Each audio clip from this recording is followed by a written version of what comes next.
Himalayas, where earth meets sky.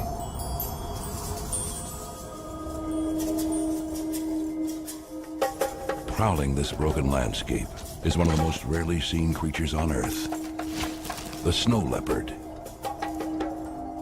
So elusive, only a few are privileged to catch a fleeting glimpse. Veteran filmmaker Hugh Miles and his team spent 4 years fighting freezing temperatures and dangerous altitudes.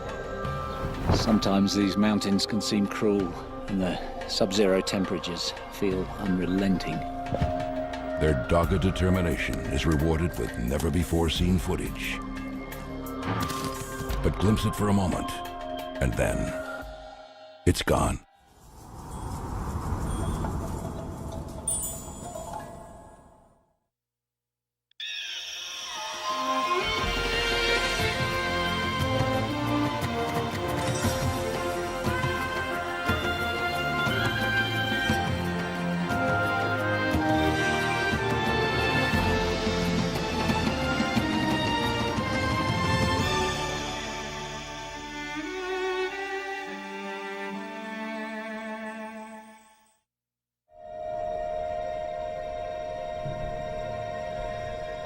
Some parts of our planet are so brutal that any creature surviving in them achieves almost mythical status.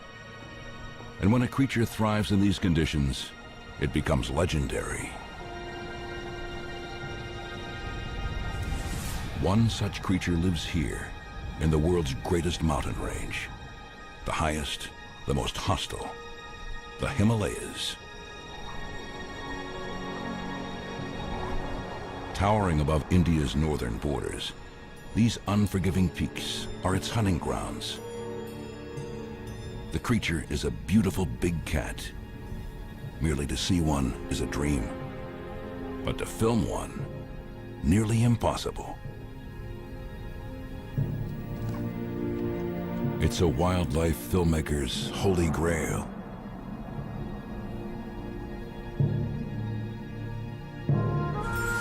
The snow leopard.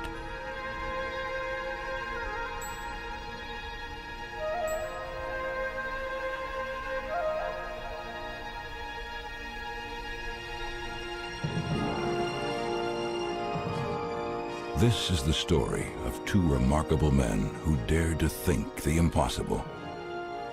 They believed they could find and film the snow leopard up close and personal.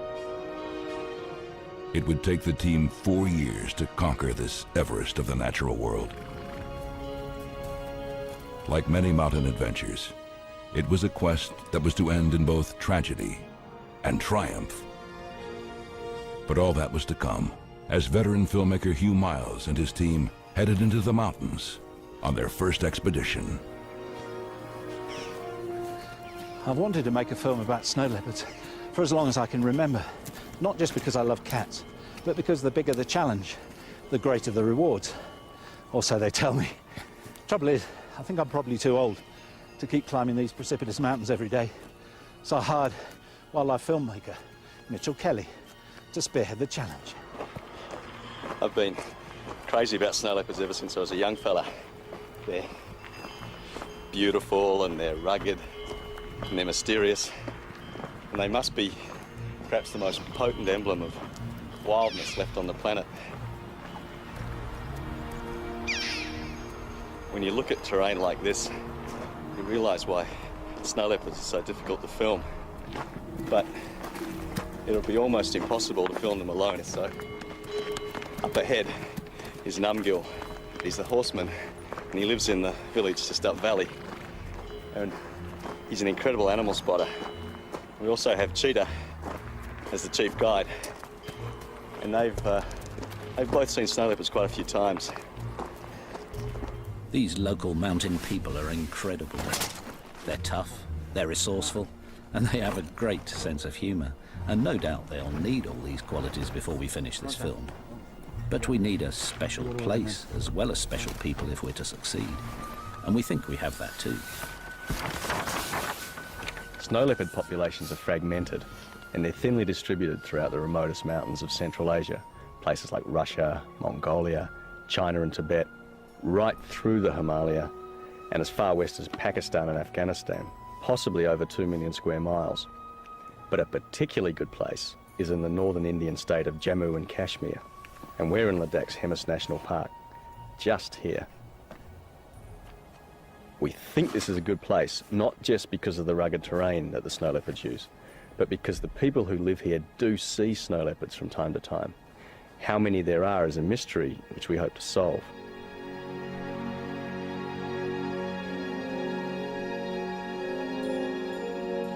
We're camping in the heart of the steepest mountains because this is supposed to be perfect snow leopard country. It's certainly tough walking country. In fact, we're probably crazy to even try to film snow leopards because they're so rare. But that's what makes them so desirable. You know they're out there somewhere. Trying to find them becomes an obsession.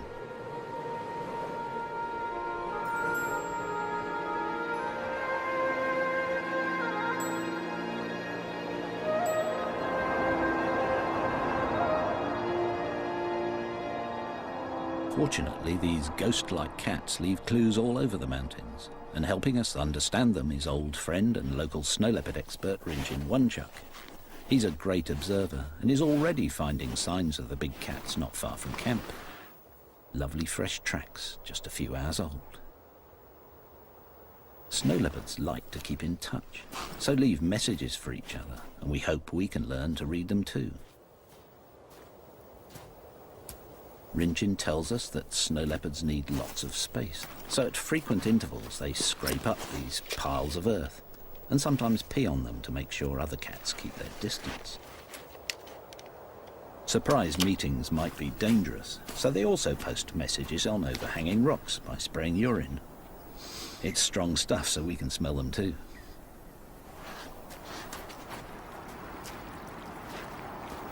Snow leopards share these mountains with local herders, and because predators like snow leopards and Tibetan wolves occasionally kill domestic stock, the local villages are a good place for us to find out if the big cats have been seen recently. Much of this area of the Himalaya is blessed with the Buddhist faith, and as this culture reveres all life, predators are usually tolerated. Rinjin visits these villages regularly, and as our horseman Namgyal lives here, we'll always be on the local grapevine. Mind you, the villagers hardly ever see snow leopards, but they know that the cats do a lot of walking and have big territories, so finding them in this rugged terrain will be challenging. Snow leopards are only 6 to 7 feet long and really well camouflaged. And we don't even know how many there are living here. A handful at most.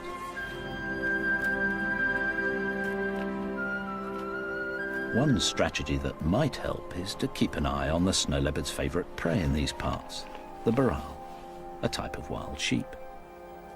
Baral look amazingly agile on these steep cliffs, but we're told this is also the snow leopard's favourite hiding place. So baral are always on the lookout for the superbly camouflaged cats. If they see a snow leopard, the baral should alert us, so we watch them carefully, but whenever possible climb down to base camp at night. Working at 15,000 feet isn't far up by Everest standards, but it's high enough to make the lack of oxygen a potential killer. Sleeping lower down is safer, and in this cold, returning to camp is a welcome relief.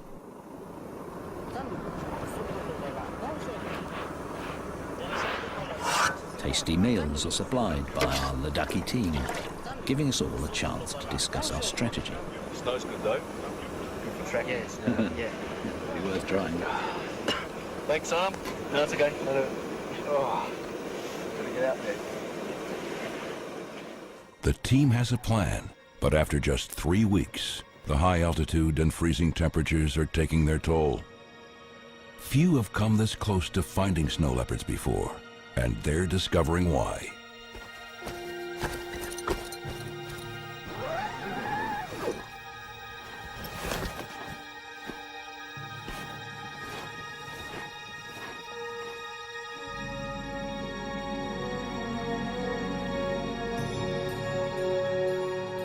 All the walking has been with a purpose, for the team has been collecting every clue they can find.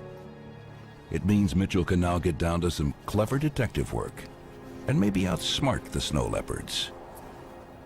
Whenever any of us has found a pug mark or a fresh scrape or a rock spray or heard a vocalization, I've marked it on this map of the area, and all of a sudden there are enough maps for a pattern to emerge.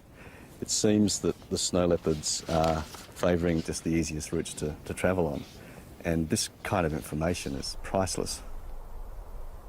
Now we're really making progress, for by knowing about their favourite routes along the valleys and ridges, we might make a success of Mitchell's plan to get the snow leopards to take self-portraits.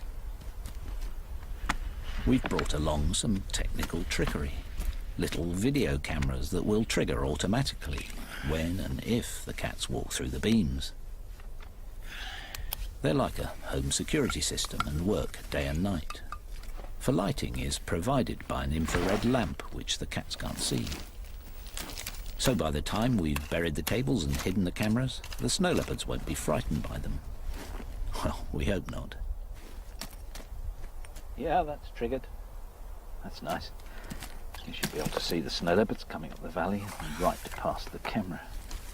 Now we have to wait for the pussycats. Their plan seems good, but it's 5 weeks since they've started, and they still haven't seen a cat. And with the mileage piling up, the team is struggling.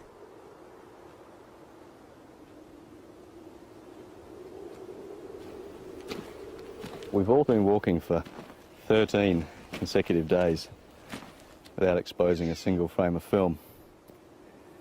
And I guess I should be getting discouraged, but patience always was going to be a big part of making a film about snow leopards.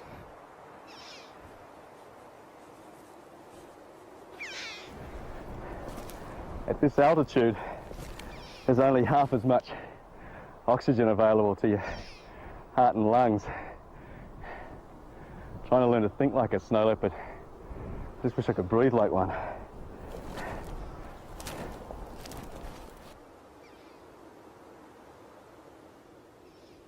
Knowing they're out there somewhere just makes the whole landscape almost vibrate with tension. The perverse thing is, I've probably been seen by snow leopards dozens of times, but their camouflage is so perfect and the distances are so great that the only real chance you've got of seeing one is if it moves. And with such a big area to scan, you just have to break it up in your mind. If it's cold, look on the sunny faces. If it's windy, look on the sheltered sides. If there are burrow grazing, look on the approaches above them. The snow leopard has to be there somewhere.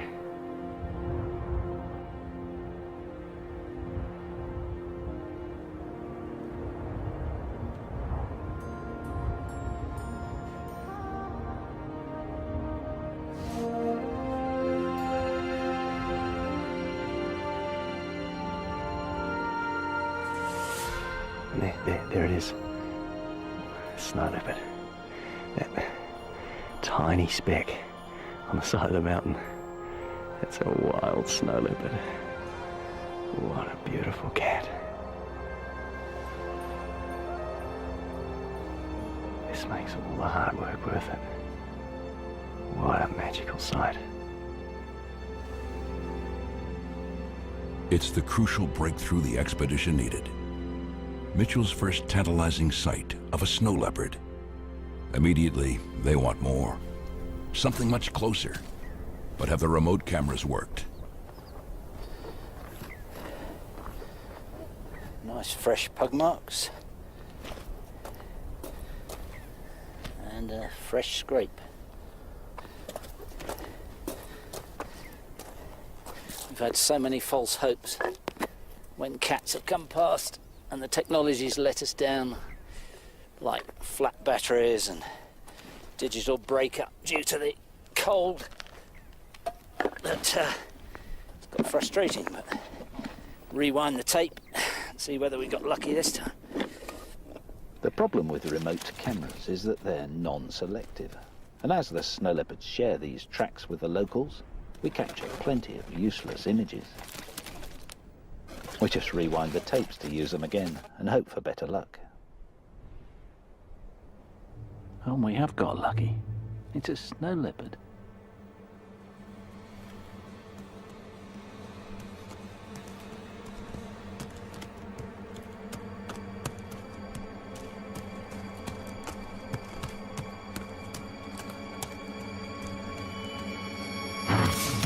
It's the yak from the village. Just a bit too big to eat. Now, what else have we got? Oh, a cat by the rock. Oh, the camera's screwed up, damn it. Ah. Wonderful. First close-up views of a snow leopard. Just going to have another look at that. This is such good news. Because now we know the system works, we might be able to identify individuals, learn how often they pass by, and even get some idea how many snow leopards live here. What a beautiful cat. He's got a little twist in his tail. Did you notice that? That might help us to identify this one if we see it again in the next few weeks.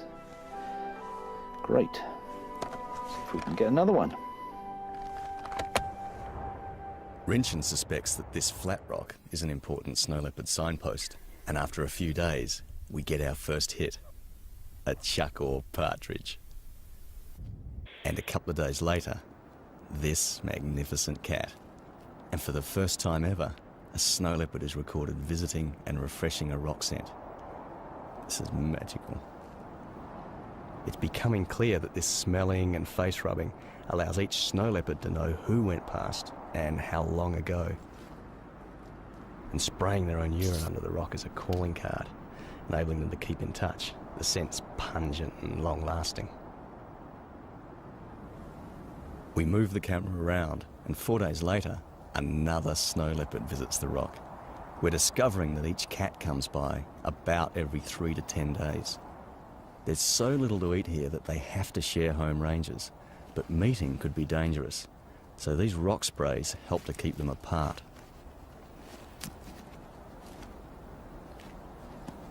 We've hidden 4 cameras in various spots, but things often go wrong.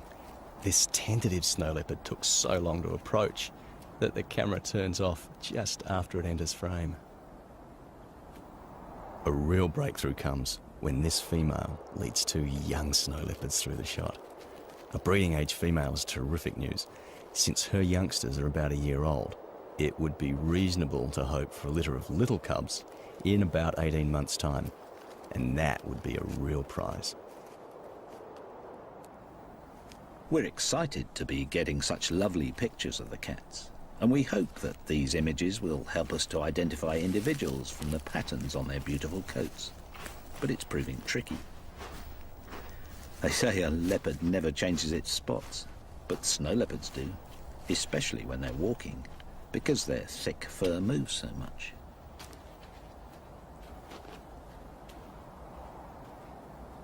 The snow leopard's coat pattern is so complex that I'm trying to sort out who's who by sketching some of the cats that I've filmed by playing back the footage on this little monitor here. Some of them are fairly easy to tell apart. This one, for instance, this very dark-faced snow leopard, who I think is a female, is very distinctive.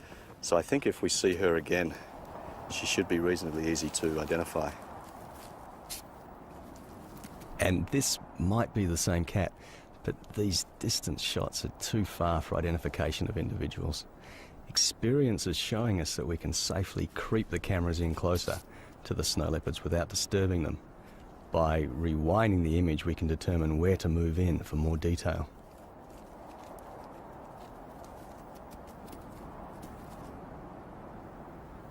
We try hard to decipher which marks separate individuals reliably. We assume the face is important, but is it the fronts or backs of legs or the patterns on the top or bottom of these exquisite tails?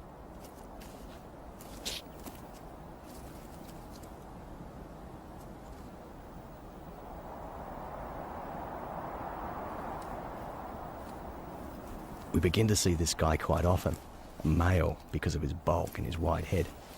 We hope we'll be able to recognise him if we see him again, even at a distance, because he's a slightly yellowish colour. He carries the end of his tail with a distinctive twist.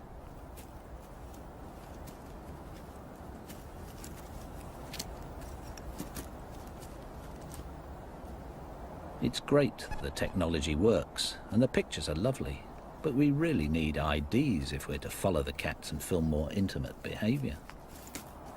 We could do with some help.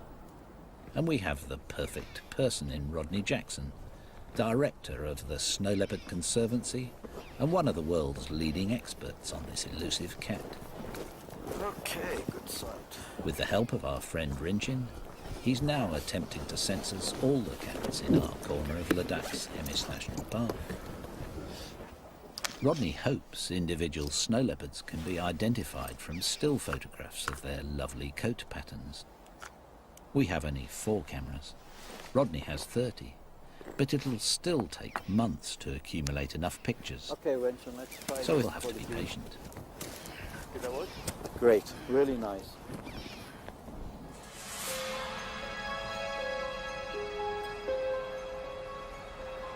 Sometimes these mountains can seem cruel.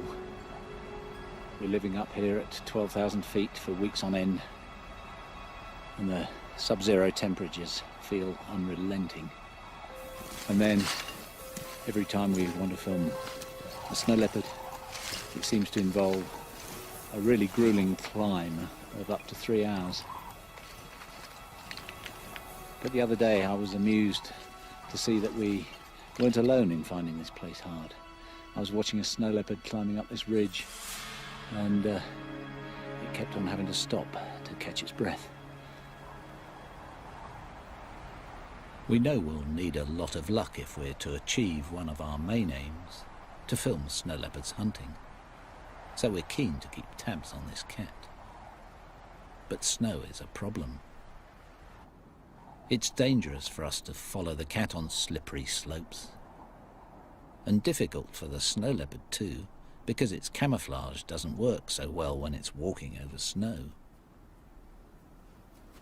In this toughest of lands where prey is so scarce, a snow leopard can do without handicaps, and moving around on ice-covered mountains when you can't see your footing is treacherous, even for a snow leopard.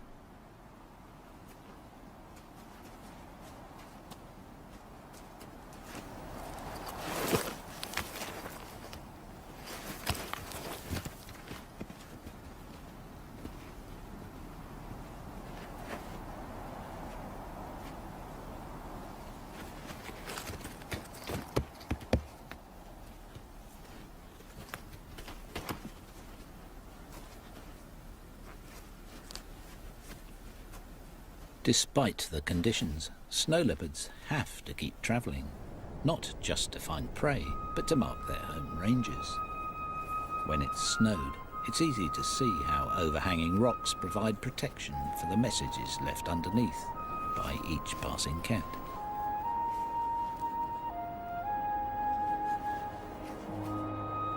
Defending their space like this is always important because there's not enough food to share. But the hazards of winter also bring opportunity.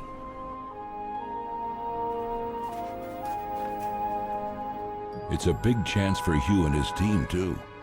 Snow leopards have never been filmed hunting, and now is a great time, because their most important prey, the Burrell, are starting their mating season. And that means they may be a bit distracted.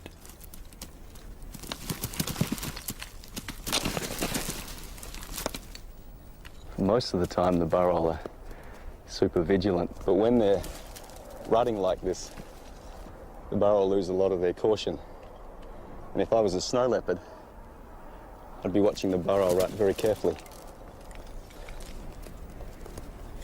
Males have to find out which females are coming into estrus and then make sure that they're the ones that corner the female in order to mate. But that also means chasing off competing males. On such steep cliffs, there's a constant danger of injury or death, and of course a chance for a hungry snow leopard.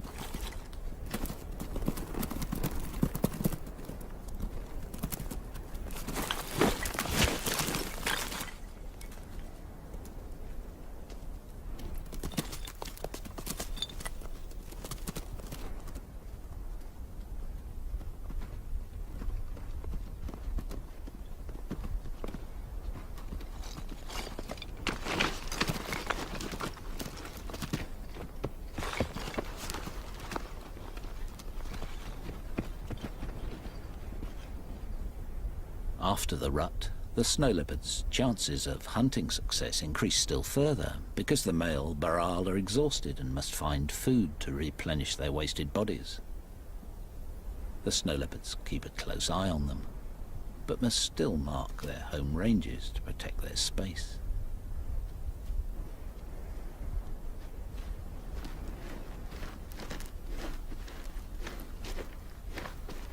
Snow leopards overlap ranges with each other, but also tried to avoid meeting for fear of potentially dangerous conflict. And this is not their only problem. What strikes me about this place is the deafening silence. It sounds devoid of life, but feels really tense. For the animals out there are fighting an elemental battle against hunger and cold.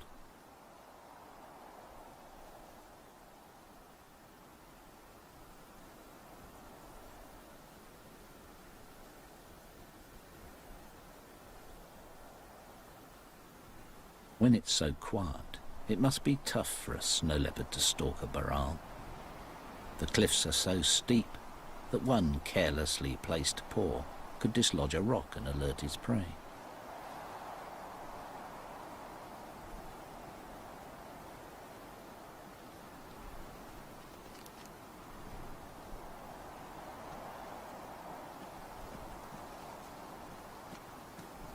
We think this is the local male, the one with the twist in his tail. He's making good use of his superb camouflage and his great stealth. With that thick-set, muscular body, short, powerful legs, and that gorgeous long tail to counterbalance during swift turns on steep slopes, he's the ultimate mountain killer. There's so little food at this time of year that the Baral have to dig for roots, and with heads down like this, they're vulnerable. But the scars of a snow leopard's claws and teeth on this one's neck shows that the attacks can be shaken off.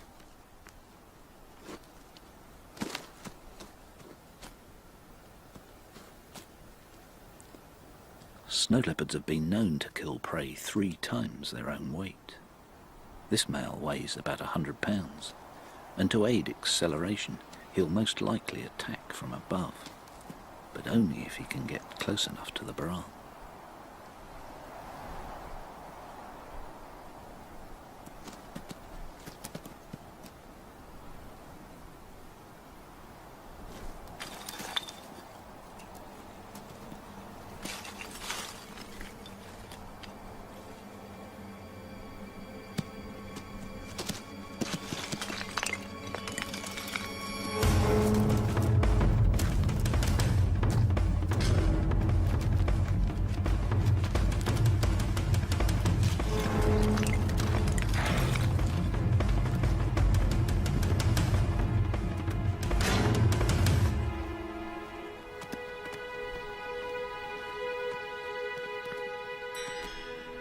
We couldn't believe our luck.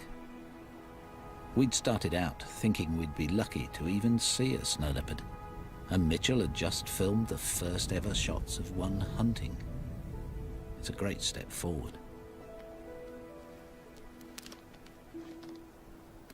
We weren't the only ones to witness the hunt. We're told that Tibetan wolves are the snow leopard's main competitor, and though they also hunt Baral, they're not averse to scavenging. The wolf doesn't know the snow leopard failed and will try to steal the kill it thinks is hidden somewhere nearby. Facing such a threat, snow leopards simply avoid wolves. It's easy for them to just disappear.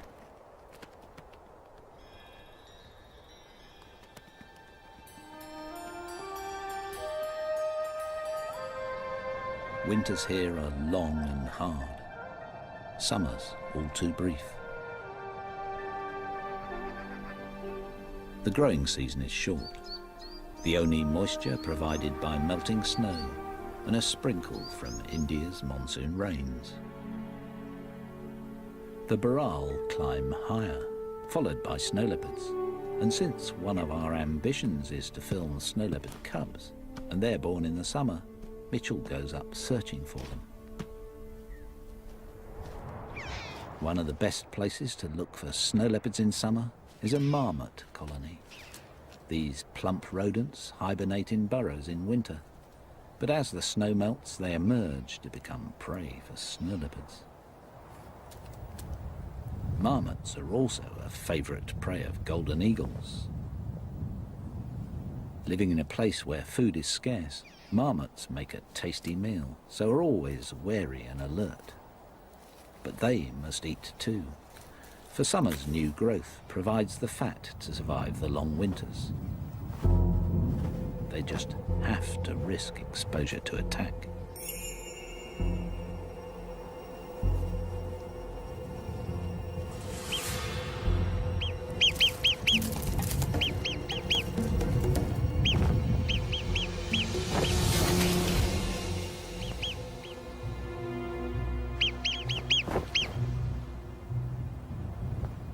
Nice to see a bit of action, but despite weeks of effort, we fail to see a snow leopard. All is not lost, however. The Baral have given birth, and for a few weeks at least, youngsters are likely to be on the snow leopard's menu. Mothers must feed hard so they can nurse their offspring while keeping an eye out for hungry snow leopards. And though all seems tranquil, the discovery of fresh snow leopard scent sends the Baral into panic.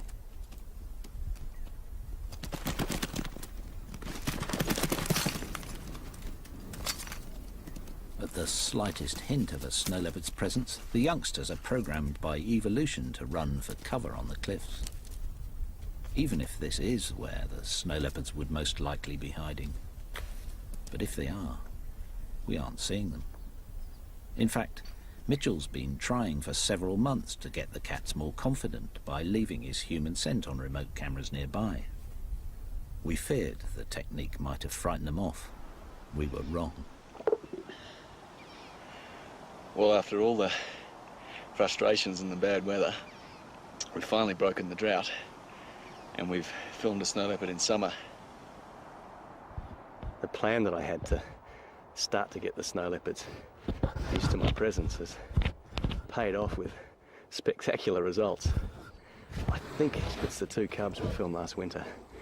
The other one is in the distance. I'm sure it's the male that's close to the camera. He's obviously either smelt me on the camera, but he's found it and he's accepted it. And that's a major breakthrough now in what we can do.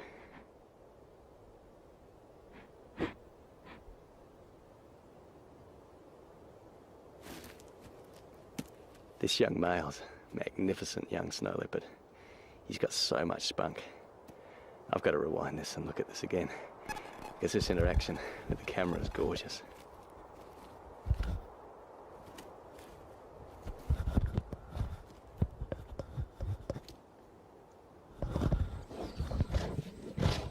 What I love about this footage is the juxtaposition. You've got a snow leopard, which is about as wild as you can be and still be on planet Earth, batting around the very latest in surveillance technology, like it was just an old dead hare. It's just wonderful. That really sums up for me the essence of the snow leopard, that confidence that it has in its own obscurity. It knows it's almost invisible in the landscape, and therefore it can act and travel as it likes. They're just swaggering away. They're wonderful, wonderful young leopards.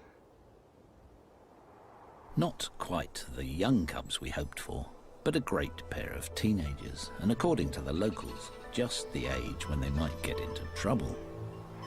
Being inexperienced hunters, they'd be more likely to raid the local villages for a carelessly guarded goat. In virtually every part of the snow leopard's range, the big cats share the meagre resources with people, and the relationship is tense.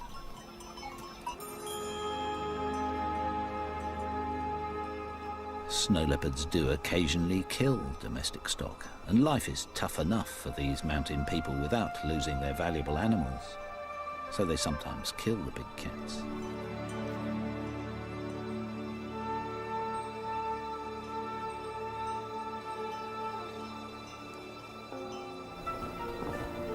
Fortunately, Buddhism's reverence for life helps to protect snow leopards in these parts most of the time, but not in many areas, and the killing of cats for Eastern medicine and their beautiful coats continues. Just the other day, we found a trap with fresh bait in it, designed to capture wolves as well as snow leopards, with steep walls to prevent escape. It was a sharp reminder of how immediate the threat is to the snow leopard's future.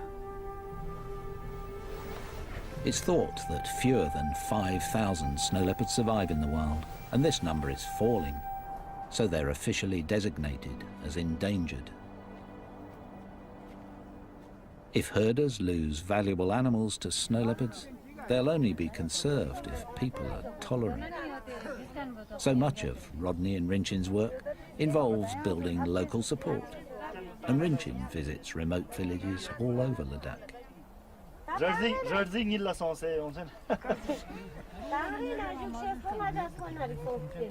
He listens to their problems and encourages careful management of sparse grazing. Good husbandry means wildlife increases, and so does wildlife tourism. This provides the villagers with alternative income, which takes the pressure off predators. If poaching is to be detected and stopped, it'll be vital to identify individual snow leopards in the population.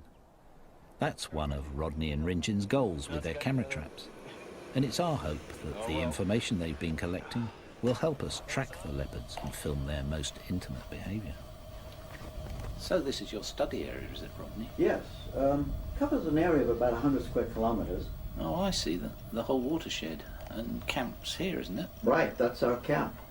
And you can see rock sends located along the intersecting valleys. They used by literally all of the cats that come through the area. Looks like traffic chaos. Indeed, and these circles show where we place camera traps. They have to be located very strategically because our aim here is to photograph all the snow leopards so that we can get an accurate count of the animals.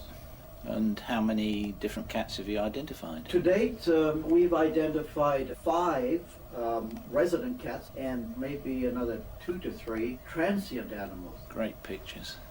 These are the movements of the resident male. One day he walked 3 kilometers in just 2 hours.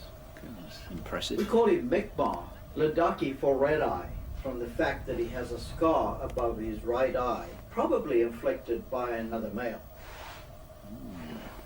A twist in his tail. We photographed him a lot. That's great. He patrols all this area. Oh, right. We got these 2 shots the other night, Mi'kmaq following a female. Smashing. It's a sure sign that the mating season is upon us. Filming mating would be an amazing thing to achieve, though no doubt impossible, because no one's ever even seen it before. Now Rodney's confirmed that Mi'kmaq is the territory holding male, it's no wonder he patrols around and marks so often, especially as this is now the mating season. Rodney says that from early January to mid-March, Mi'kmaq will increase his marking activity 3 to 5 times. He wants to make sure that he is the one to mate with any passing females.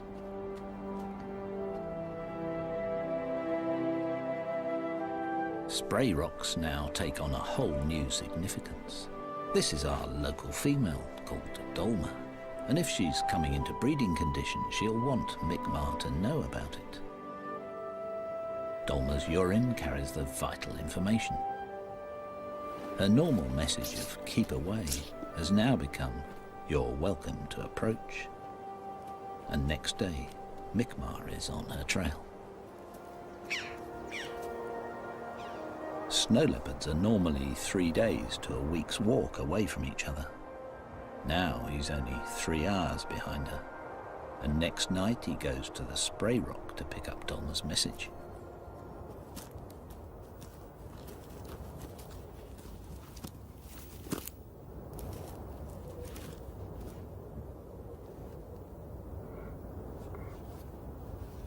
Her perfume has really impressed him. He's making quite a meal of it. His open mouth and flared nostrils allow him to read her message more clearly.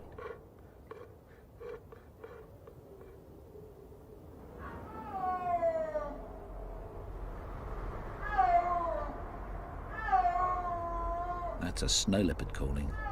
We think it's our dark-faced female, Dolma.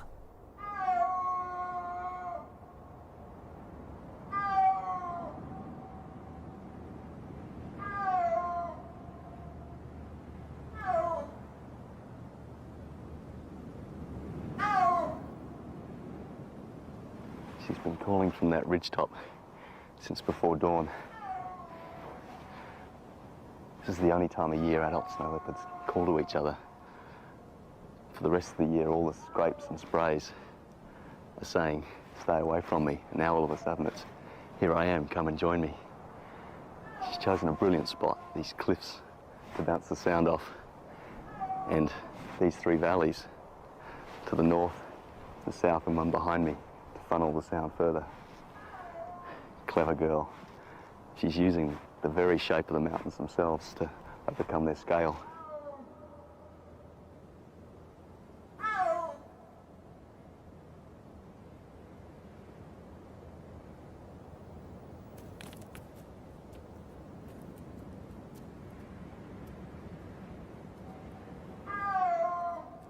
This is definitely Mi'kmaq orbiting around her. If they're like other big cats, they may call like this for hours, just coming together and wandering apart.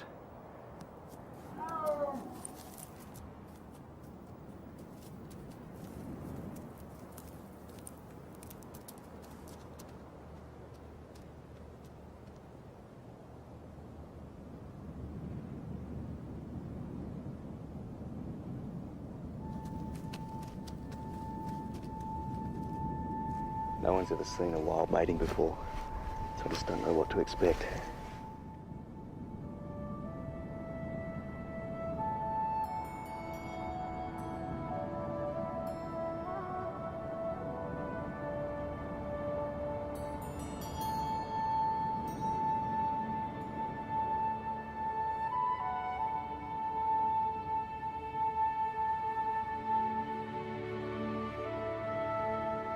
I'm surprised by how gentle this is. These two are really taking their time. Come on, guys. You mating or just sitting together?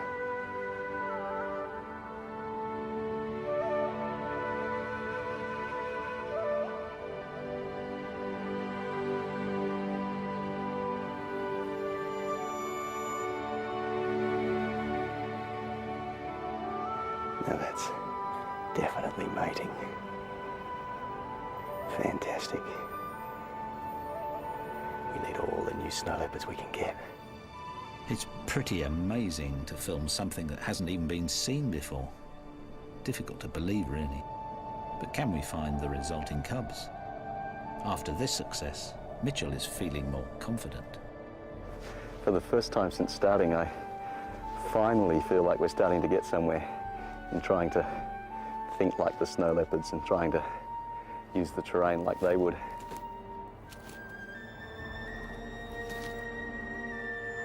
There's still a long way to go, but it feels good high up on these ridge trails, travelling and resting where the snow leopards do. But we're still behind the snow leopards, only anticipating their actions as tiny percentages of the time. The only thing to do, I think, is keep walking and keep looking. Climbing to high altitude can be dangerous, and Mitchell has already suffered from some alarming headaches. But with the promise of young cubs on the horizon, the team has new energy and determination. We'd failed to find cubs in 3 years of searching, but after witnessing the mating, Mitchell is back for a final summer attempt. Camping high at 15,000 feet, he plans to stake out Baral herds in the hope Dolma and her cubs will show up. Finding the burrell herds is easy as usual, but there's no sign of snow leopards. And all day I'm stalked by a biting headache. I become disoriented, and by the next morning I'm staggering and vomiting. I just can't believe that after all these years, the high altitude is suddenly affecting me. By the next day I can't even stand and I'm coughing up froth. I hallucinate and twice lose consciousness as Numgill brings me down to base camp on the back of his yak.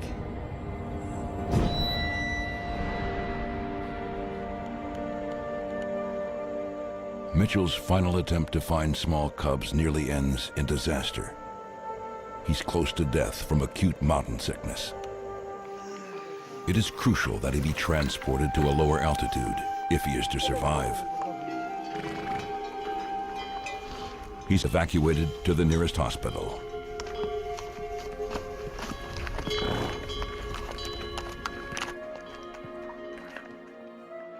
Mitchell has shot so much remarkable film that his departure is a big loss. But we're still hoping to find Mi'kmaq and Dolmar's little cubs and film a cat on a kill. So we start our 4th winter in the mountains with clear goals.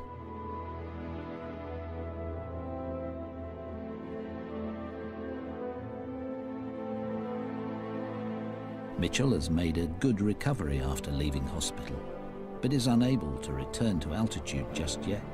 So in his absence, we press on.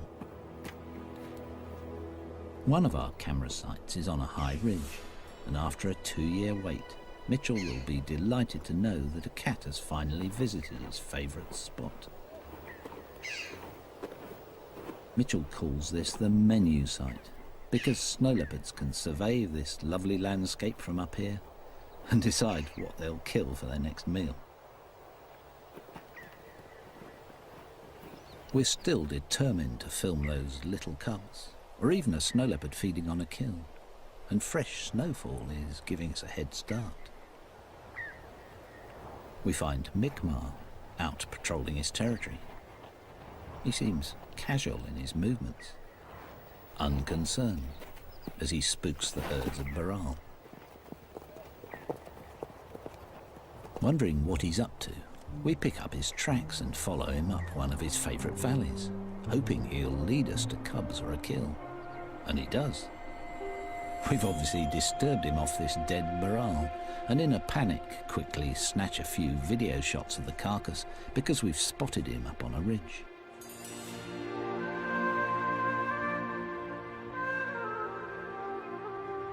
Hopefully he'll return to the kill, so we set up a hide and wait all night.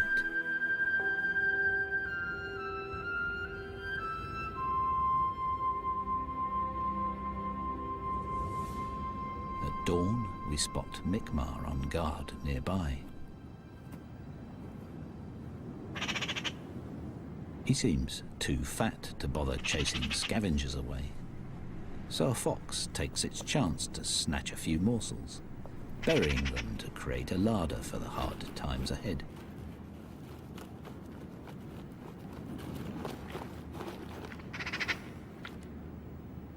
Within an hour, Mi'kmaq is back. The life of a top predator is one of feast or famine. This is a feast.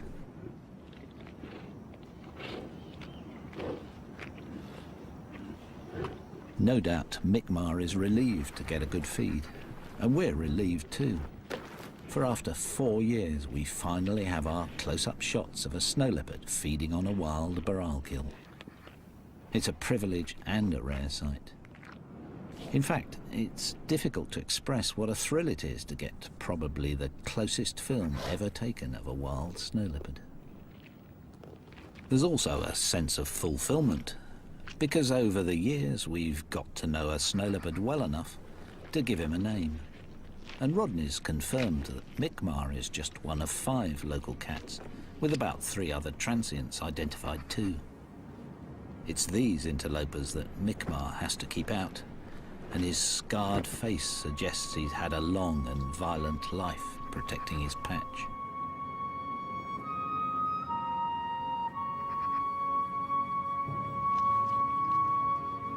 After analysing all our video images, we've discovered that when we first started filming 4 years ago, our first close shots were of this cat.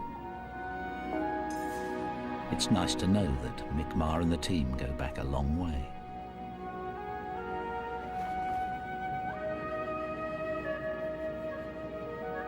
After an hour's feed, Mick Marr seems to be leaving. Possibly a happy cat, certainly a fat cat, but he can't resist a final accusing look at our lens. Reluctantly, we have to leave too. We're relieved of our obsession only because our time has run out, and we've failed to find Mick Marr and Dolma's little cubs. But while removing our remote cameras, we find the tracks of a mum with a cub. We leave the cameras out, hoping we'll finally get lucky. And after a couple of days, we film what looks like Dolma. But the camera timer that limits the length of shot lets us down, and we don't see a cub. We think our last chance is gone. But next day, Mum comes into shot again, followed by a long pause.